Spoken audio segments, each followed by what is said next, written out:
حکومت سے کوئی اور کام تھوڑی ہے، تمہیں مطلب حکومت سے کوئی اور کام تھوڑی ہے۔ آج پھر 6 دسمبر کی تاریخ اپنے اسی خونی منظر کے ساتھ لوٹ آئی، جو منظر 26-27 سال قبل ایودھیا میں بابری مسجد کے ساتھ انتہا پسند کارسیوکوں نے، ہندوؤں نے کیا تھا۔ آج کی تاریخ میں ہی بابری مسجد کو نفرت پسندوں نے شہید کر دیا۔ وہ آج ہی کی تاریخ تھی جس تاریخ میں مسلمانوں کی عظیم عظمت کی نشانی، مسلمانوں کا عبادت خانہ، مسلمانوں کی بنائی ہوئی ایک عمارت مسجد، جس میں مسلمان اپنے ایک اللہ کو پوجتے تھے، جس میں مسلمان ایک اللہ کی عبادت کرتے تھے، اسے شہید کر کے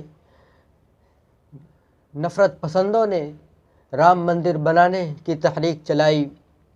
اڈانی جوشی نے ایک نفرت کی بیج بو دی، جو آج ہندوستان کے تمام مسلمان بھگت رہے ہیں، کاٹ رہے ہیں۔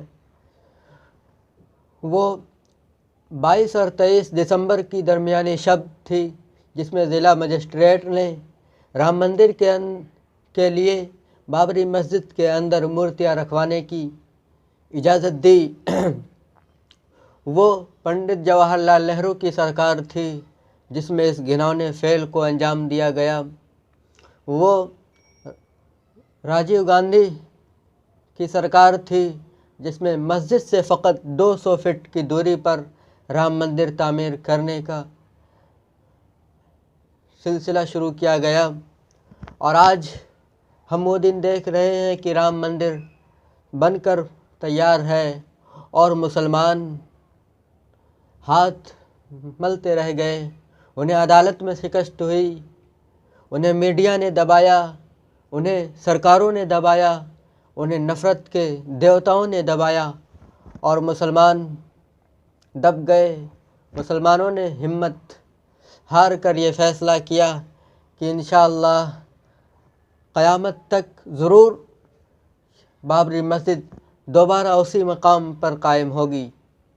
ہم نے دیکھا کہ ترکی میں ایک مسجد جو کبھی میوزیم میں ہوا کرتا تھا، اسے دوبارہ ایک مسلمان نے مسجد میں تبدیل کیا۔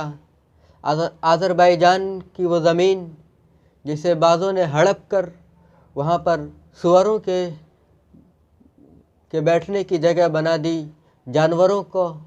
جانوروں کے باغات بنا دیے، اسے دوبارہ ترکی نے مل کر آذربائیجان کے ساتھ حاصل کیا اور اس مسجد کو دوبارہ سے تعمیر کرائی۔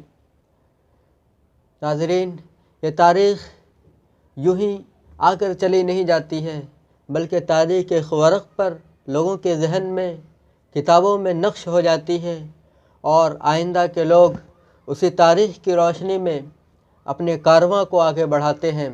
تو ناظرین،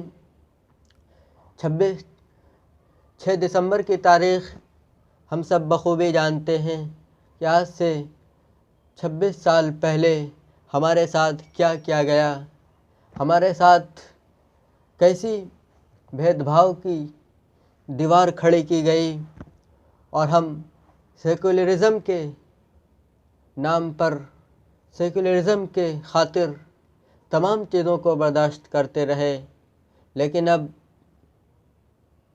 سیکولرزم صرف ایک قوم کے اوپر نہیں تھوپا جائے گا، بلکہ ہندوستان میں رہنے والے تمام لوگوں کو سیکولرزم کا بوجھ اپنے سر لینا ہوگا۔ مسلمانوں کی معصومیت ہے کہ وہ دنگے فسادات نہیں کرتے، بلکہ انہیں ان سب چیزوں میں شامل کیا جاتا ہے۔ میڈیا ہے جو ناموں کو بدل کر، ناموں کو چینج کر کے لوگوں کے سامنے پیش کر دیتی ہے، اور وہ معصوم لوگ جو بھائی چارگی کے مجسمے ہیں، جو بھائی چارگی پر بھروسہ رکھتے ہیں، وہ مسلمانوں سے بدظن ہو جاتے ہیں اور مسلمانوں سے خوف کھاتے ہیں، مسلمانوں کو آتنکواد، دہشت گرد سمجھنے لگتے ہیں۔ لیکن اگر ہماری تاریخ اٹھائی جائے تو ہر مقام پر ہم انسانیت کے علمبردار بنے ہیں، ہر مقام پر ہمارے ہاتھوں میں انسانیت کا پرچم رہا ہے۔ لیکن آزادی کے بعد سے ہمارے ملک میں ہمارے ہاتھوں سے پرچم انسانیت کو چھیننے کی کوشش کی گئی، لیکن ہم نے باوجود بدنامی کے، باوجود ذلت و رسوائی کے اپنے ہاتھوں میں پرچم تھامے رہا، اور کئی لوگ آئے ہمیں دھمکائے، کئی لوگ آئے ہمیں مار کر چلے گئے، کئی نے ہمیں مارا جنید کی شکل میں، کئی لوگوں نے ہمیں مارا بہلول خان کی شکل میں، کئی لوگوں نے ہمیں مارا تبریز انصاری کی شکل میں، لیکن ہم مسلمان اپنے دین پر، اپنے مذہب پر، اپنے اسلام پر، اپنے اللہ و رسول پر ڈٹے رہے، اور انشاءاللہ تا قیامت ڈٹے رہیں گے، اور بابری مسجد دوبارہ ہماری ہوگی انشاءاللہ۔ بابری مسجد میں ہم پھر سے اذان دیں گے۔ شکریہ۔